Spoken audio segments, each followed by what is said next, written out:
Hoy nos hemos venido hasta Portugalete para conocer al candidato del Partido Socialista, un poco más, porque yo creo que nos llevamos años ya conociéndonos. Sí, yo creo que ya llevamos un rato. Un rato. Oye, muchas gracias por recibirnos aquí en la que consideras, me imagino, tu casa, ¿no? Sí, claro. Este es mi pueblo. Tu pueblo, ¿no? Es mi zona, además, el casco viejo de Portugalete. ¿Esta calle? Está la calle Coscojales. Sí, yo siempre decía que yo soy un vasco de Coscojales. Sí, es que lo he leído muchas veces. Sí, sí. Incluso para mí tenía tanta cosa íntima, emocional, que la campaña que me llevó a ser lehendakari la empezamos aquí en Coscojales. Empezaste aquí, ¿no? Sí, sí. Bueno, en esta casa vivía... ¿Por dónde vivías? No, más abajo, en el número 5. Más abajo. Pero en esta plaza, me has contado... Mis abuelos aquí. Tus abuelos ahí. Mis abuelos paternos. Aquí, porque mis abuelos maternos vivían con nosotros en Coscojales. Sí. Y aquí estaba el Cinemar, que también mi abuelo, que primero trabajó en Altos Hornos, se quedó ciego trabajando en la colada de Altos Hornos, le operaron, recuperó visión de un ojo y fue portero del Cinemar, ¿no? Entonces yo, que mi primer colegio fue aquí en Almuja, en una guardería. Tenías todo aquí. Venía y entraba en el cine. Y nos poníamos en la última fila, pegado a la pared, había una cosa con dos butacas, mi abuela y yo, y nos comíamos las pipas hechas, que no se podía comer pipas, pero no las comíamos. Pero tenías ciertos privilegios, ¿no? Pues pasé la infancia en un cine, eso es verdad. Y luego venía, le llamaba a esa abuela, abuela, ¿qué hay para comer? Y dependiendo de lo que hubiera, comía en casa de los abuelos o en casa. Bueno, pero tu casa no es una casa cualquiera, porque yo creo que puede ser centro de muchas historias y muchas reuniones clandestinas, porque tú con quién has crecido. Eso es verdad, sí, por mi casa pasaba en la clandestinidad todo el mundo, desde Felipe González, Alfonso Guerra, todos los dirigentes de la clandestinidad de aquel momento del partido. Y también pasado muchas veces la policía y la Guardia Civil a hacer registros y a hacer detenciones, ¿no? Porque se llevaron a tu padre detenido. Mi padre estuvo detenido muchas veces, pero también una vez, yo creo que fue a cuenta de alguna fotografía que encontraron en uno de los registros de un campo escuela en Carmaux, en Francia, campo escuela socialista, pues con esas pruebas se llevaron a mi padre y a mi madre desterrados. Y yo tenía 7 años y a mi madre la desterraron en Cáceres y a mi padre en Huercalovera, en Almería. ¿Y tú te quedaste con los abuelos? Me quedé con los abuelos, que claro, se encargaron de decir que la policía venía a casa no porque mi padre fuera un ladrón, ¿no? Sino claro, porque ¿cómo le explican a un niño? Por defender la libertad. Y luego ese verano, en agosto, con mis abuelos paternos, nos fuimos a Cáceres y a Huercalovera a ver a mis padres. Sí. ¿De esas reuniones clandestinas tú qué recuerdas? Porque dicen con 7 años recuerdas las visitas. Las visitas. ¿No? Igual que con 7 años, cuando vas a ver a tus padres ahí a Cáceres o a Huercalovera, no entiendes lo que está pasando, no entiendes que, por ejemplo, las familias porque mi madre fue a una pensión, mi padre también a otra pensión ahí en la carretera, que las familias esas de las pensiones que no les habían preguntado ni de dónde venían ni por qué, sino les había llevado la Guardia Civil y sin embargo les acogieron como si fueran de la propia familia. Tú no sabes qué es eso, pero al final te das cuenta que es la solidaridad de los humildes, ¿no? En el fondo, y eso siempre lo llevas muy dentro. Con 7 años igual no lo sabes, pero lo tienes. Lo tienes. ¿Y hay algún referente para ti de esas personas que pasaban? ¿Alguien que te haya marcado políticamente luego? Hombre, Ramón Rubial, ¿no? Ramón Rubial. Sí, yo creo que es un poco el padre político de todos nosotros. Oye, ¿cómo truena aquí en tu pueblo, eh? Oye, todos. Pero sí, tenemos el Abra ahí al lado y suele entrar. Y suele entrar a veces... Sí, las borrascas, ¿no? Y hoy se preveía alguna de ellas. Sí, bueno, nos venía con... De hecho, teníamos un acto al aire libre. ¿Y qué has tenido que cambiar? Sí, porque incluso habíamos alquilado una carpa para que la pusiera por si llovía y tal, pero la carpa que habíamos alquilado, a la empresa se la había volado con los últimos temporales. Sí, no hemos tenido la Melí esta, vamos, nos ha arrasado. Bueno, me decías también que aquí de joven como que había cierto... Sí, claro, ahí está la Ranche, ¿no? La plaza de la Ranchería, pero aquí estaba... Esto es como un punto de encuentro, punto de desencuentro. La cuadrilla de la Ranche y nosotros éramos la cuadrilla de Coscojales, ¿no? Y entonces esta rivalidad entre los dos siempre nos llevaba a tirarnos piedras, a las peleas con tiragomas, a todas estas cosas. Y luego también a las carreras de goitiberas, ¿no? Que esto está muy bien para bajar la goitibera. No, y cuando estas, porque también estaban prohibidas, entonces cuando nos perseguía aquí la policía municipal nos íbamos otra vez más independientes. Madre mía, qué pasado que tienes. Y tampoco se podía jugar al fútbol y nos quitaban el balón, y aquí estaba Juanita. Juanita. Juanita la gorda le llamábamos, era un kiosco Sí, que muchas veces nos quitaba el balón cuando estaban jugando. Algo haríais, algo haríais. Pues jugar a fútbol. Y muchas veces la pelota daba contra ella. Sí, y además... Bueno, pero ahora te llevas bien con los de la otra parte, parte, la policía municipal. Aquí había uno muy famoso que era Lindosa, que era malo. Y ese nos... No está ya. Nos detuvo bastantes veces, bueno, la policía municipal, por tirar petardos, por ir a coger murciélagos, Bueno, ¿no tenías más remedio que dedicarte a la política viendo lo que había en casa? ¿Podías haber tenido otras opciones? Y seguramente viviendo en la margen izquierda también, ¿no? Es un poco el entorno familiar y el entorno social.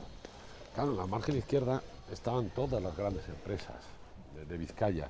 Tu padre trabajaba en la Naval, ¿no? En la Naval, pero todos los padres de todos los chavales que formaban parte de mi cuadrilla y de la Ranche, trabajan en la Naval, en Altos Hornos, en la Barco, en la General.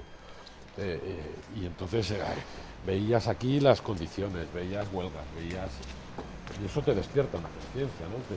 La falta de derechos, la falta de libertad. Y yo creo que todos los de mi cuadrilla tuvimos una conciencia política. Bueno, vamos a parar, porque la lluvia, nos vamos a poner a resguardo en un sitio que yo creo que tiene para ti, es un símbolo especial, ¿no? La Casa del Pueblo de Portugalete, sí. Sí, ahí es especial por cómo la conseguimos, cómo la hicimos, y es especial porque en el año 87, el 25 de abril, ahí asesinaron a 2 compañeros nuestros, ¿no? Los quemaron. Bueno, pues vamos a entrar y a ver qué me cuentas allí. Vale. Bueno, pues estamos en la Casa del Pueblo de Portugalete, que es especial para ti, ¿y esa mano? Es la mía, el día que tomé posesión como lehendakari en las juntas de Guernica. Me imagino que sería igual uno de los días más importantes a nivel político, ¿no? Claro, sí, porque en el fondo no solo a nivel particular, claro, sino también era un poco cumplir con el sueño de muchas generaciones de socialistas que habían peleado para ver ese día, ¿no? Y que lo habían dado todo para conseguir, no que hubiera un lehendakari socialista, porque para nosotros ya tuvimos uno, que fue Ramón Rubial, claro, sino que hubiera un lehendakari socialista con un gobierno socialista. La noche esa electoral, de los resultados, donde todavía no eras primera fuerza, ¿ya veías que podía ser? No, sí, no fuimos primera fuerza, pero conseguimos un acuerdo. Sí, pero esa noche, digo, cuando viste los resultados, dijiste, ¿es posible? ¿Ya lo veías? Sí, es posible. De hecho, dije que lo iba a proponer y a intentar provocar, y lo conseguimos. Porque es que la alternativa era seguir en la confrontación, en el enfrentamiento que estábamos viviendo con los famosos planes de Ibarretxe, ¿no? Y de esos años que pasaste en Ajuria Enea, momentos complicados, fueron duros, ¿los recuerdas? Bueno, pero es que sí, fíjate. Es que fue una época difícil, ¿eh? Sí, porque antes de constituir el gobierno, antes de que yo hubiera decidido con quién iba el gobierno, ETA sacó un comunicado diciendo que ese gobierno era objetivo prioritario. O sea que fíjate que cada vez que yo hablaba con alguien que me interesaba, que fuera consejero, que esto fuera al gobierno con nosotros, a la estructura del gobierno, claro, le tenía que decir que lo primero que íbamos a hacer era ponerle los escoltas. Entonces no solo a veces sobreponerse a ese miedo que puede tener cada uno, sino también que luego iban y hablaban con la familia. Y luego pues muchas veces después de eso conseguimos, que nadie dijo no, conseguimos hacer el gobierno. Luego, al de prácticamente un mes, asesinaron a Eduardo Puelles, el policía en Bilbao, que fue tremendo. Pero también hubo una gran reacción por parte de la sociedad. Recuerdo la manifestación en Bilbao, recuerdo que en las escaleras del Ayuntamiento de Bilbao hice un llamamiento a los vascos para que abrazaran al que piensa diferente, para que pusiéramos en valor lo que nos unía, y sobre todo diciendo que Eduardo, como todas las víctimas, eran unos de los nuestros. ¿Y cuando eras lehendakari estabas como más aislado de la realidad? Porque yo no te vi casi. O sea, antes te veía más, pero luego no sé si te rodeó gente. Pero el primero que fue a Ajuria Enea a hacerme una entrevista fue Joseba. Sí, pero bueno. No tengo esa sensación, no tengo esa sensación. De hecho, hacíamos una cosa que por lo menos una vez al mes, con Chema Oleaga, que fue director de participación, nos reuníamos sin medios de comunicación en un municipio con 25 personas que fueran referentes pues de los jubilados, de los empresarios, de tal y tal, a escuchar fundamentalmente. Es más, mucha gente se sorprendía que yo les decía, no vengo a contar nada. vengo a escuchar y a daros respuestas. Y eso lo hacía, como digo, una vez al mes como mínimo y sin medios. Y además, venía muy bien no solo porque escuchabas las demandas, las necesidades, las críticas, pero también entendías si lo que estabas haciendo funcionaba. Porque no hay nada peor que no evaluar una política pública y empecinarse. No, tenemos un plan para 3 años que son no sé cuántos millones para hacerlo. Oye, si no vas evaluándolo y no va consiguiendo los objetivos, mejor deja de hacerlo y cambia. Y tener una base que llega desde la calle. Bueno, eso funcionó muy bien. Bueno, ¿esta casa desde cuándo la conoces? Bueno, desde la inauguración.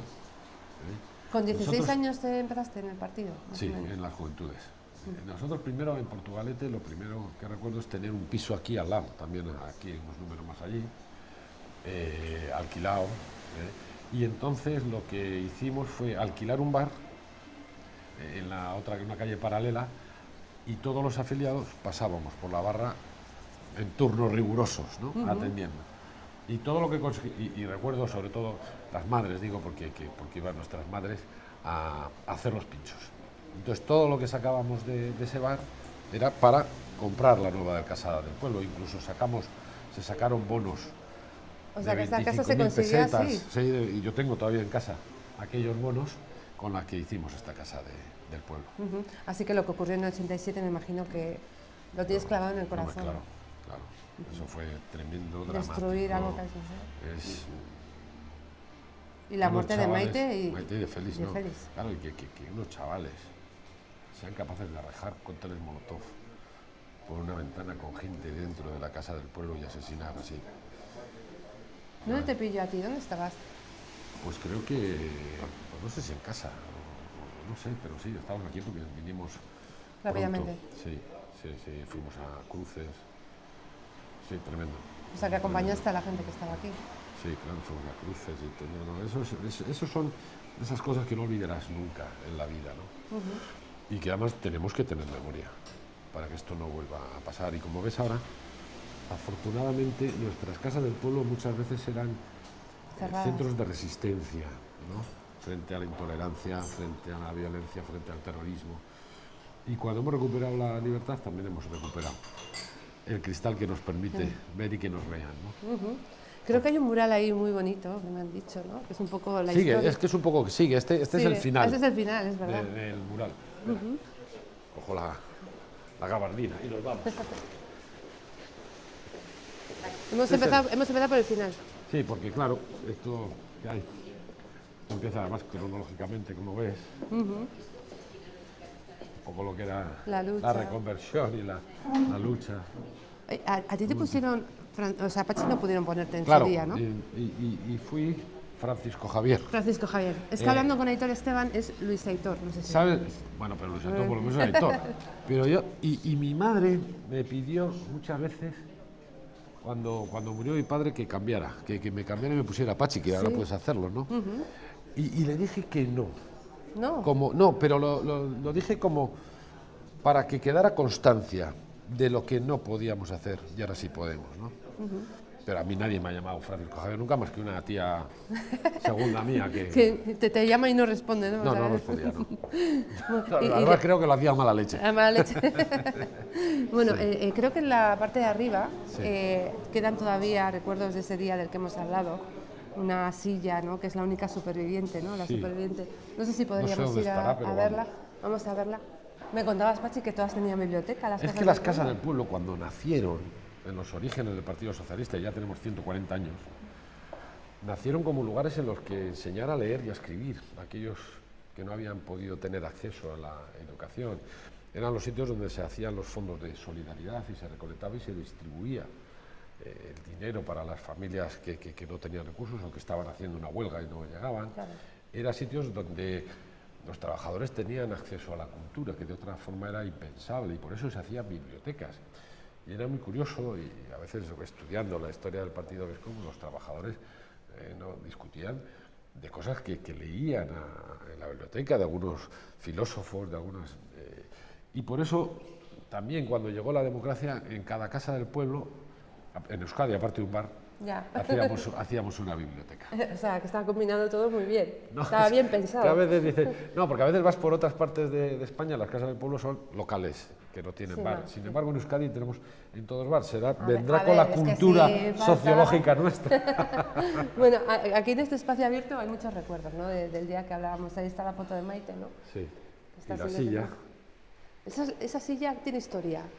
Esa silla es una de las que decidimos mantener después del atentado contra la Casa del Pueblo. Es la única que quedó. Es la única que hemos decidido mantener, porque tampoco... Sí, como símbolo. Sí, y luego, aparte de esto, también es el sitio donde se hacen las asambleas de Portugalete y había asambleas convulsas, complicadas. Si estas paredes hablasen, ¿no? Si estas paredes hablasen, y las de casi todas las casas del pueblo, ¿no? Porque el debate político en el Partido Socialista siempre ha sido muy intenso y a veces muy acalorado. Y lo bueno era que cuando acabábamos, oye, quien había ganado las decisiones de la Asamblea, pues todos detrás, ¿no? Hombre, pero eso y está todos bien, detrás. ¿no? No, claro, que claro, claro. al partido tampoco tienes que estar de acuerdo con todo lo que digan, ¿no? No, pero también es verdad que uno tiene que ser consciente. Hay mucha gente que no lo es y entonces ahí empieza a quebrar un poco esto, pero uno tiene que ser consciente que cuando te afilias a un partido político o como a otras cosas a veces pierdes una parte de tu libertad. Es decir, yo debato dentro en el seno del partido político todo lo que haga falta y sobre todo lo que quiera. Pero hay un momento en que hay que adoptar una decisión. Y cuando se adopta la decisión, Igual no es oye, la tuya. la mayoría decide, y si no es la mía, me da igual. Es la de mi partido y yo voy a defenderla y voy a estar detrás. Por eso digo que renuncias a una parte, pero eso está bien, porque si no, en vez de un partido tendrías otra cosa. ¿Y en todos estos años no te ha dado ganas de dejar la política de lado y dedicarte a algo más tranquilo? Sí, pero también la política también engancha, en el sentido de que ves que sirve. Y además en Euskadi la política era mucho más. Era un compromiso vital, era un compromiso en el que nuestra gente ha arriesgado la vida y a veces se la han quitado por defender las ideas socialistas, pero también por defender la democracia o la libertad en este país. Y claro, ante eso, ¿cómo dejas tú? Pero me imagino que en alguna ocasión te han advertido, eres objetivo de ETA, claro. Estás Sí, dentro de incluso he tenido que cambiar de casas, o sea, de pisos, he tenido que irme de donde estaba muy a gusto, ¿no? Porque por salir en los papeles de seguimiento, por muchas cosas. Pero el miedo no es algo que nos haya acompañado, porque el miedo paraliza. Tendrías precaución, puedes tener respeto, pero si tienes miedo y te paraliza, mejor sí, en ese momento mejor sí te vas, ¿no? Y de hecho hubo mucha gente que se fue de Euskadi, ¿no? Pero, y es una pena, pero hombre, yo a quien quiero agradecer la victoria sobre el terrorismo es a los resistentes, a los que aguantaron, a los que no renunciaron. Igual pensando en ellos, ¿no? Te haces como más fuerte, ¿no? La idea de... Claro, es que yo cuando... responsabilidad. Sí, claro, y cuando estás con esos concejales que han estado solos en sus ayuntamientos, en las peores condiciones de aislamiento político y social, defendiendo nuestras ideas, y dices, ¿cómo yo me voy a ir? Cuando ellos están aguantando ahí todo. Y ahora defender Euskadi allí en Madrid, porque hay gente que ve Madrid como muy lejano. Realmente tenéis que defender muchas cosas, pero de Euskadi también, ¿no? Sí, pero claro, pero es que esto ya de la lejanía, es decir, vivimos en un mundo global, ya, es que no es solo Madrid y Bruselas. ¿Cuántas decisiones se adoptan? Nosotros, es verdad que a veces cogemos y el concepto este de soberanía lo hacemos sacrosanto, ¿no? Y unos quieren soberanías exclusivas y excluyentes para Euskadi, que son los nacionalistas, y otros hablan de la soberanía que reside exclusivamente en el pueblo español. Pues mire, pero no es verdad. Si ya hay cosas que se deciden en Bruselas. Pero habéis llevado a Bruselas la mochila austríaca, que me dijo ayer el Roberto Uriarte. Sí, pero lo que pasa es que cada uno lo cuenta como le da la gana, porque no lo están contando bien. Es decir, la mochila austríaca, de la que habrá que discutir o debatir, es decir, los trabajadores van a pagar, no es verdad, lo paga el empresario. Es una cuenta que te acompaña durante toda tu vida laboral, aunque cambies de trabajo, que tú puedes extraer de ella cuando quieres montar un negocio, cuando vas al paro y se te acaban las prestaciones o cuando te jubilas. Pero creo que eso es una cosa que habrá que ver en el futuro debatiendo y por acuerdo. Incluso con acuerdo con los trabajadores, en los convenios, en las empresas y este tipo de cosas, ¿no? Me parece más importante hacer reformas, o sea, cambiar la reforma laboral, que eso sí que es lo que nos ha traído precariedad y casi explotación en muchos de los contratos en este país. ¿Ves a Pedro Sánchez como presidente en estas elecciones? Sí, claro, pero vamos a ver. A ver, no en estas, cuéntame. No en estas. En las anteriores, el 26 de abril, hubo mayoritariamente un mandato de la ciudadanía. Queremos un gobierno socialista. De hecho, al segundo partido le dio la mitad de la representación del Partido Socialista. ¿Alguien pensó el 27 de abril que no iba a haber un gobierno socialista? No, ¿verdad? Pero no entonces, lo tenemos espera, ahora, que no tenemos. Entonces hicimos las elecciones municipales y claro, alguien no aceptó el resultado y bloqueó la posibilidad de que Pedro Sánchez gobernara y hubiera un gobierno socialista.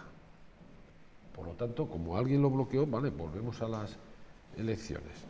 Pero en estas elecciones hay dos posibilidades: o gobierna Pedro Sánchez con los socialistas o gobierna las tres derechas. Y es Vox quien decide la política en este país. O sea, que Pablo Iglesias no anda por ahí en esas posibilidades. Ya, pero ya lo has Pablo Iglesias descartado. tendrá que decir, es que Pablo Iglesias, sí, o gana Pedro Sánchez o gana las tres derechas, es que no hay otra.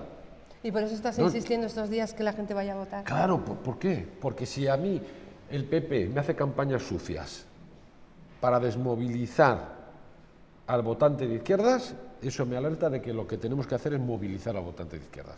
¿Y merece la pena no haber llegado a acuerdo y que suban las derechas? No, para nada. Porque puede Para pasar nada. eso Pero vamos a ver, domingo. cuando dicen, hay cabreo porque repetimos las elecciones. Oye, los primeros cabreados nosotros, que ganamos las otras. Que todo el mundo daba por hecho que iba a haber un gobierno socialista. Oye, que yo ya era diputado, que no necesitaba presentarme otra vez. Pero Pachi, ya sabes que los electores socialistas, por así decirlo, son menos fieles que la derecha. No, los de izquierdas. Los de izquierdas. Por eso, es decir, hay electorado de izquierdas que estará cabreado, que estará frustrado. Oh, y se puede vengar. No Sí, yendo, por sí, ejemplo. sí, claro. Y dicen que se jorobe. Ya, y el día 11, es que el día 11 va a haber 350 diputados y diputadas. Y va a haber 208 senadores elegidos. Lo que pasa es que no los han elegido ellos, los han elegido otros. Y como los han elegido otros, van a decidir cosas en contra de los que se han quedado en casa. ¿Tú te crees que eso es que se joroben? O ayer vi un cartel aquí en Portugal, una tira. Abstenció a combatamos el fascismo. ¿Pero desde cuándo el fascismo se combate desde casa? En democracia se combate en las urnas. Y es lo que tenemos que hacer, votar masivamente para impedir que la ultraderecha decida las políticas. Y esto no es una broma. Esto es lo más grave que ha pasado en este Dicen país. que hay mucha gente que está pensando. No, pero fíjate, Vox está decidiendo las políticas en Andalucía, en Madrid, en Murcia y en Castilla y León. Pero decidiendo, porque resulta que en Andalucía no van a enseñar una asignatura de educación para la ciudadanía o en igualdad. No, van a enseñar caza y toros. Que cierran los pisos donde se protege a las mujeres maltratadas, que les quitan la protección, que hacen listas negras de funcionarios, porque no son de la causa, para cargárselos. Esto lo decide Vox y lo aplica el Partido Popular y Ciudadanos. Esto es lo que nos espera como nos quedemos en casa. Bueno, pues habrá que esperar el domingo a ver qué es lo que No, ocurre. habrá que esperar, no, habrá que movilizarse el domingo. Bueno, nosotros esperar para contarlo. Claro. Oye, Pachi, ha sido un placer tenerte. Me quedaría, como siempre, mucho rato hablando porque... Pues tomamos algo. Tomamos algo ahora cuando apagamos y tomamos algo. Sí. Porque creo que tienes una agenda, 5 días ahí... Claro, es que, ¿sabes lo que pasa? Que hemos decidido que y me parece muy bien, que si se repiten elecciones, oye, la campaña más corta. Pero los medios queréis hacer lo mismo en 5 días que en la campaña de 15, con lo cual está todo concentrado. Sí, no, que la culpa es nuestra. No, porque sin vosotros, nosotros no al podríamos final- dirigirnos a la gente. Sí, como un matrimonio esto de conveniencia, Sí. que como esto. Pero a veces nos Bueno, picamos. pues aquí con Maite de fondo nos vemos. Ha sido un placer y espero verte, pero que no sea para otras elecciones. Venga, va. Es que ricasco.